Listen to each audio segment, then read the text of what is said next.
তোমাদের জন্য নিয়ে চলে এসেছি আবারও একটা রিসেপশন কলকা ডিজাইন, তাও আবার খুবই সিম্পল মোটিভ দিয়ে।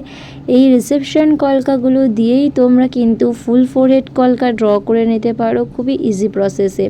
সেরকম যদি কলকার ডিজাইন তোমরা দেখতে চাও অবশ্যই কমেন্টস করে জানাতে পারো, আমি সেরকম কলকার ভিডিও তোমাদের জন্য আনার চেষ্টা করব। আমাদের বেসিক টু অ্যাডভান্স অনলাইন কলকার ক্লাস শুরু হচ্ছে নভেম্বরের ফার্স্ট উইকে, তাই দেরি করো না, ঝটপট করে সিট বুক করে নাও।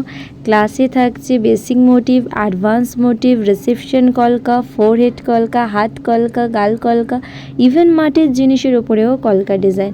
তাই দেরি না করে ঝটপট করে সিট বুক করে নাও নিচে দেওয়া কন্ট্যাক্ট নাম্বারে। আজকে হলো 100 ডেজ কলকা চ্যালেঞ্জের ডে 20। আজকের পুরো কলকা ডিজাইনটাই দেখো একদম সিম্পল মোটিভ দিয়ে কমপ্লিট করেছি। কেমন হয়েছে ডিজাইনটা অবশ্যই কিন্তু কমেন্টস করবে, আর কে কোথা থেকে আমার ভিডিওটা দেখছো সেটাও কমেন্ট করে জানাবে, তাহলে আমার খুব ভালো লাগবে। দেখো তোমাদের সঙ্গে কথা বলতে বলতে এখানে আমার কলকা ডিজাইন ডান। তো দেখা হচ্ছে পরের ভিডিওতে, টাটা।